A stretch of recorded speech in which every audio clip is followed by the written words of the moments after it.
नमस्कार विद्यार्थियों, श्री श्याम कॉलेज की ऑनलाइन क्लासेज में आपका स्वागत है।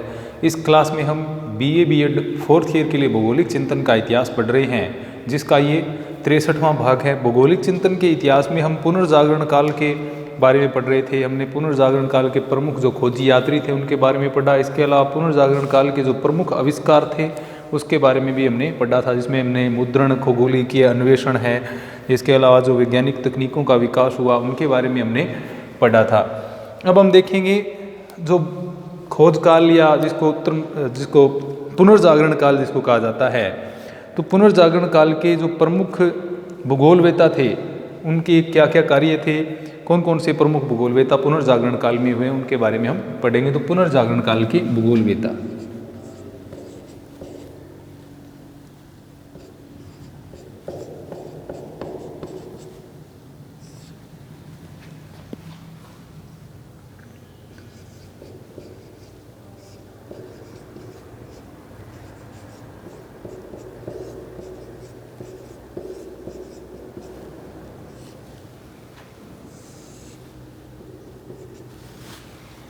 पुनर्जागरण काल के जो भूगोलवेता हैं उनमें विशेषतः एपियन है, मर्केटर है, मुस्टर है, प्लूवेरियस, कारपेंटर, वारेनियस आदि के नाम आते हैं। इन्होंने कुछ एक प्रकार से ये कह सकते हैं कि उस समय की जो शुरुआती जो भौगोलिक कार्य है वो इनके द्वारा किए गए, जिनको आधार बना करके आगामी जो भूगोलवेता थे उनके द्वारा अपने ज्ञान का विकास किया गया, भूगोल विषय का विकास है वो किया गया, इसको वैज्ञानिक आधार है वो प्रदान किया गया। तो इनके बारे में जो इनके द्वारा जो महत्वपूर्ण कार्य किए गए केवल उनके बारे में हम कुछ पढ़ेंगे। जैसे सबसे पहले भूगोलवेता है पीटर एपियन।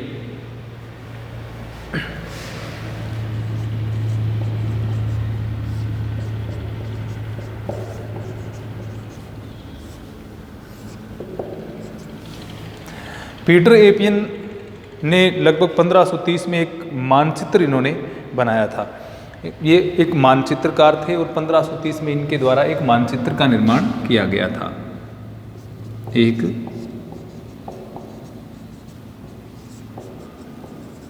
मानचित्रकार थे 1530 में पान के पत्ते की आकृति का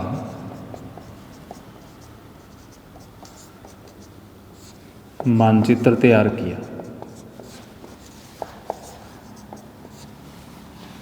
तो 1530 में इनके द्वारा पत्ते की जो पान का पत्ता होता है उसकी आकृति का, पान के पत्ते की आकृति का या हृदयाकार मानचित्र है वो इनके द्वारा तैयार किया गया। यानी पृथ्वी को इसमें पान के पत्ते की आकृति के इनके द्वारा बताया गया था। इस मानचित्र में अक्षांश एवं देशांतर रेखाएं जो थी उनको वक्राकार दिखाया गया था। इसमें क्या पृथ्वी को इन्होंने क्या माना, पान के पत्ते की आकृति इसमें मानी, अक्षांश एवं देशांतर रेखाओं को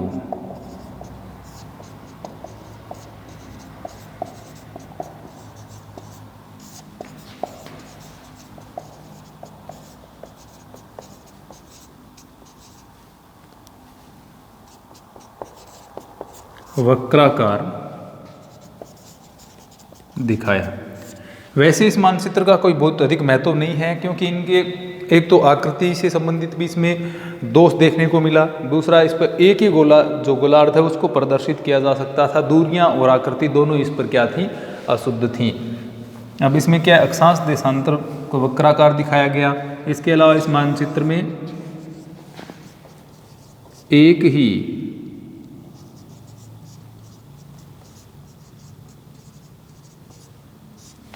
गोलार्ध को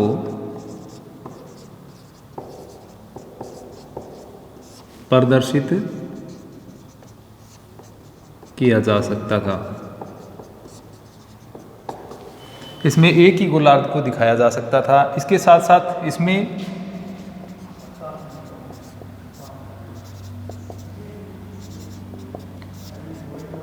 दिशा एवं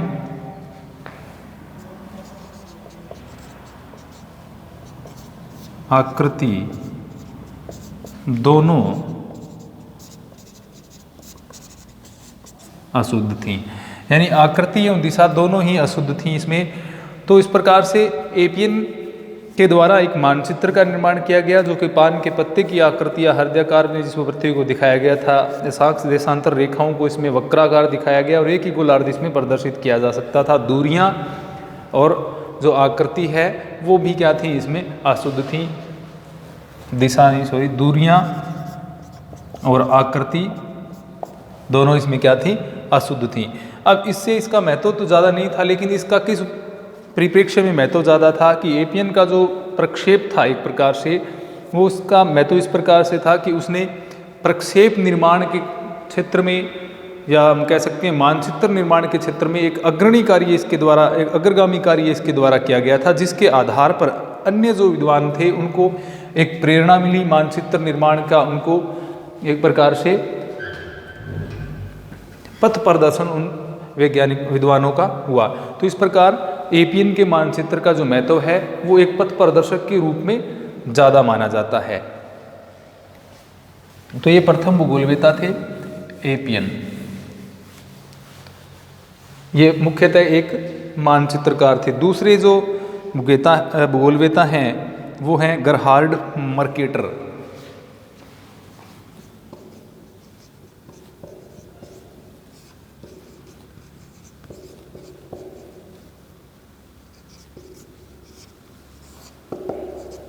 मर्केटर जैसे एक प्रोजेक्शन का हमने नाम सुना है, तो मर्केटर भी एक महान मानचित्रकार थे और इनके द्वारा भी क्या, दोनों गोलार्धों के अलग अलग मानचित्र है बनाए गए थे। ये क्या थे, एक मानचित्रकार थे ये भी। इनके द्वारा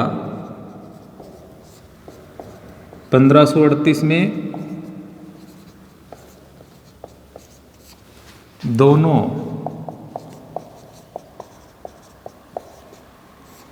गोलार्धों के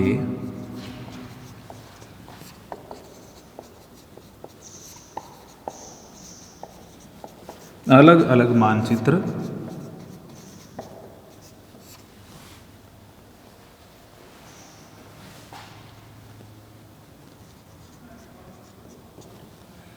इनके द्वारा 1538 में दोनों गोलार्धों के अलग अलग मानचित्र है वो तैयार किए गए थे। यानी दोनों गोलार्धों को अलग अलग उस मानचित्र में दिखाया गया था। दोनों गोलार्धों के लिए अलग अलग मानचित्र इन्होंने तैयार किया था।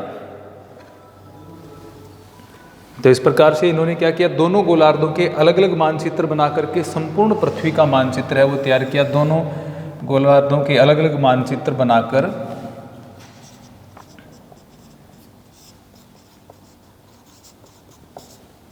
संपूर्ण पृथ्वी का मानचित्र तैयार किया। तो इस प्रकार मर्केटर के द्वारा 1538 में दोनों गोलार्धों के अलग अलग मानचित्र बना करके पृथ्वी का, संपूर्ण पृथ्वी का एक मानचित्र है वो इनके द्वारा तैयार किया गया था। लेकिन वास्तविक ख्याति इनके द्वारा निर्मित शुद्ध आकृति वाले बेलनाकार प्रक्षेप से हुई थी। यानी 1569 में इनके द्वारा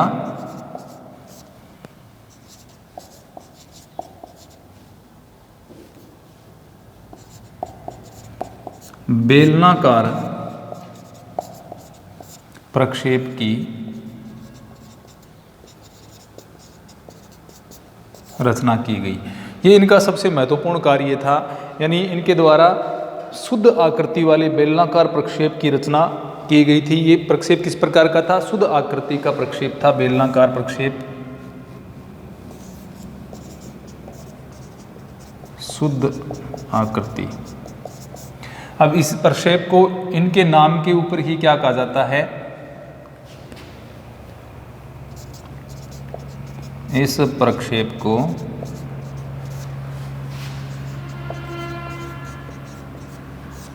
मर्केटर प्रक्षेप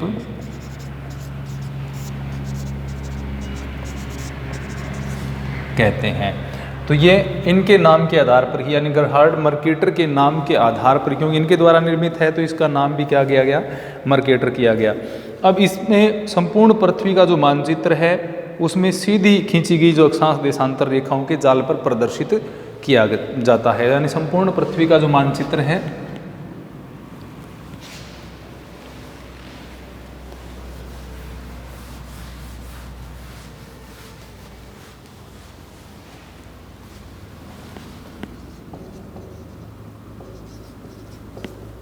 संपूर्ण पृथ्वी के मानचित्र को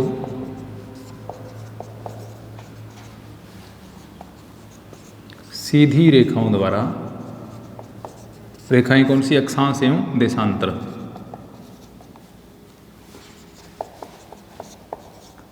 प्रदर्शित किया जाता है। यानी सीधी रेखाएं हैं वो इसमें इस प्रकार से अक्षांश एवं देशांतर हैं वो सीधी खींची जाती हैं, पूरी पृथ्वी के मानचित्र को इसमें प्रदर्शित किया जाता है। अब शुद्ध दिशा प्रक्षेप होने के कारण ये क्या होता है, विशेषतः जो जलयान चालक या नाविक जो होते हैं उनके लिए ये बहुत ही महत्वपूर्ण होता है। शुद्ध दिशा होने के कारण, शुद्ध दिशा प्रक्षेप होने के कारण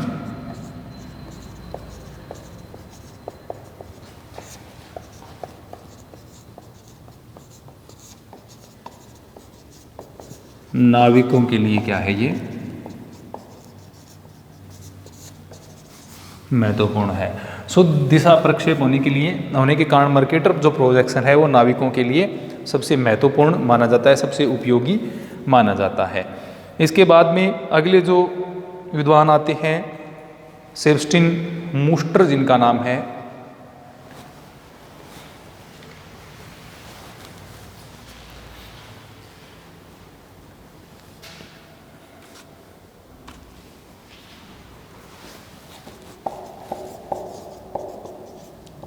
सेबस्टियन मूस्टर, इनके द्वारा सर्वप्रथम विश्व का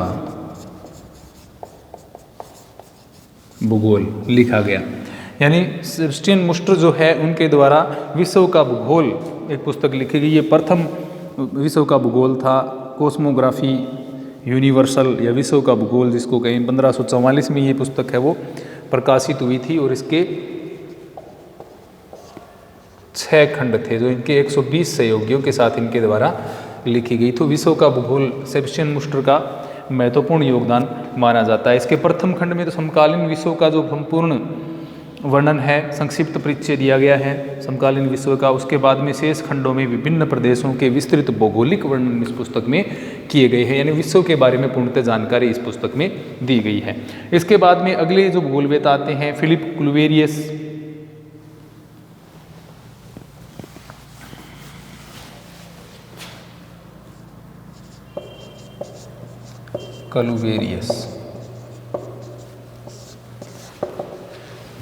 क्लूवेरियस के द्वारा विश्व का भूगोल परिचय, विश्व भूगोल का परिचय एक लैटिन भाषा में एक ग्रंथ लिखा गया था। ये भी 6 खंडों में प्रकाशित हुआ था। विश्व भूगोल का परिचय एक ग्रंथ लिखा गया। इसके कुल 6 खंड थे और ये जो पुस्तक है ये 1616 में प्रकाशित हुई थी। तो क्लूवेरियस का महत्वपूर्ण योगदान है। विश्व भूगोल का परिचय जो पुस्तक है वो इनके द्वारा 1616 में लिखी गई थी, लैटिन भाषा में थी। ये 1616 से लेकर के 1624 तक इसका प्रकाशन है वो हुआ था। तो इसके अलावा अगले विद्वान कारपेंटर, जिनके द्वारा विश्व का भूगोल अंग्रेजी में एक पुस्तक लिखी गई थी कारपेंटर के द्वारा। तो ये 3 जो भूगोलवेत्ता हैं विशेषतः मूस्टर, क्लूवेरियस और कारपेंटर, इनके द्वारा विश्व भूगोल पर कार्य किया गया था। विश्व भूगोल की पुस्तकें इनके द्वारा लिखी गई थी जिनमें विश्व के विभिन्न जो क्षेत्र हैं उनकी जानकारियाँ हैं वो प्रदान की गई थी।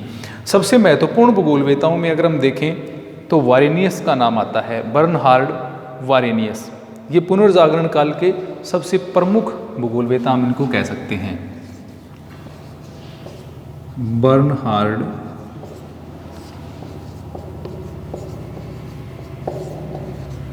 वारेनियस। सबसे महत्वपूर्ण भूगोलवेता हैं ये पुनर्जागरण काल के सबसे मुख्य भूगोलवेता। इनका कार्य अन्य जो भूगोलवेता हैं उनके तुलना में ये क्या थे, इनका कार्य अग्रणी था। इनके द्वारा विशेषतः सामान्य भूगोल एक जो पुस्तक लिखी गई थी, इनकी सबसे पहली जो पुस्तक लिखी गई थी 1644 में जापान और श्याम का भौगोलिक वर्णन, पहली पुस्तक थी 1644 में प्रकाशित हुई, जापान और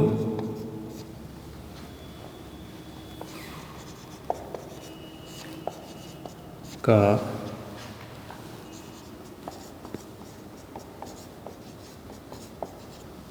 भौगोलिक वर्णन। ये इनकी पहली पुस्तक थी, जापान और श्याम का भौगोलिक वर्णन।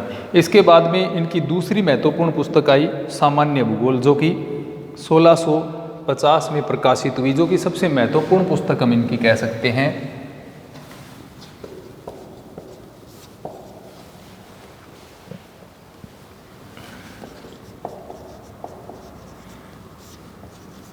सामान्य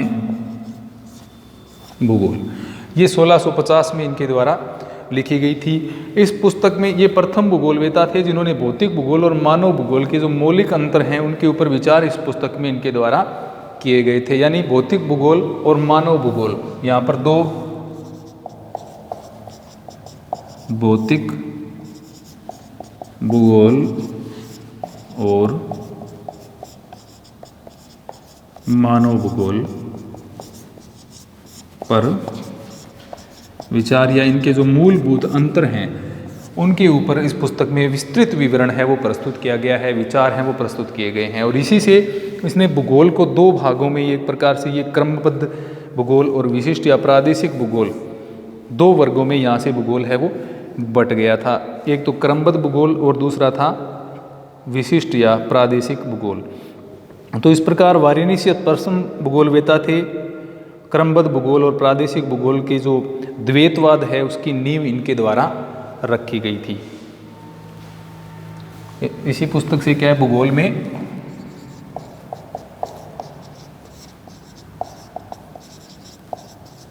द्वैतवाद प्रारंभ हुआ।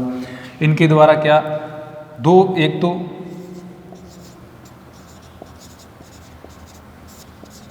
क्रमबद्ध भूगोल और दूसरा प्रादेशिक भूगोल। यहाँ से एक प्रकार से हम कह सकते हैं कि क्रमबद्ध भूगोल एवं प्रादेशिक भूगोल के जो दो अलग अलग विचार हैं या विशिष्ट भूगोल जिसको हम कह सकते हैं, इसका द्वैतवाद की जो सीमा है, जो नींव है वो यहीं से हुई थी। तो इस प्रकार से इनकी जो महत्वपूर्ण पुस्तक थी दूसरी सामान्य भूगोल, जिसमें इन्होंने भूगोल की जो विभिन्न शाखाएं हम कह सकते हैं उनका अंतर है वो वर्णन इनके द्वारा किया गया। ये जो पुस्तक है वारेनिस की जो सामान्य भूगोल पुस्तक है वो 3 भागों में एक प्रकार से विभक्त है।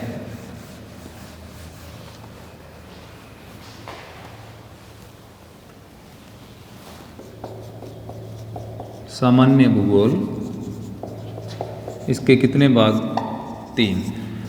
3 भागों में विभक्त है। सापेक्ष भूगोल है, निरपेक्ष भूगोल है और तुलनात्मक भाग है। यानी वारेनियस ने सामान्य भूगोल को 3 भागों में बांटा था। सामान्य भौगोलिक जो अध्ययन है उसको वारेनियस ने क्या कर दिया, 3 भागों में बांट दिया। एक तो निरपेक्ष भूगोल जिसमें पृथ्वी के आकार, आकृति, महाद्वीप, महासागरों और वायुमंडल का अध्ययन किया जाता है निरपेक्ष भूगोल में। निरपेक्ष भूगोल, ये सामान्य भूगोल जो उन्होंने माना उसके 3 भाग बांट दिए। पृथ्वी का आकार, आकृति महाद्वीप, महासागर तथा वायुमंडल का अध्ययन। ये तो क्या है, निरपेक्ष भूगोल की विषय वस्तु इनके द्वारा बताई गई। यानी वारेनिस ने 3 भाग जो सामान्य भूगोल के बांटे, उसमें निरपेक्ष भूगोल में पृथ्वी का आकार, आकृति, महाद्वीप, महासागर तथा वायुमंडल का अध्ययन बताया। सापेक्षिक भूगोल के अंतर्गत पृथ्वी और अन्य आकाशीय पिंड जो हैं तथा सूर्य के साथ संबंध और विश्व की जलवायु की व्याख्या, ये सापेक्ष भूगोल में, सापेक्ष भूगोल, इसमें पृथ्वी का अन्य ग्रहों तथा सूर्य से संबंध तथा विश्व जलवायु का विवरण।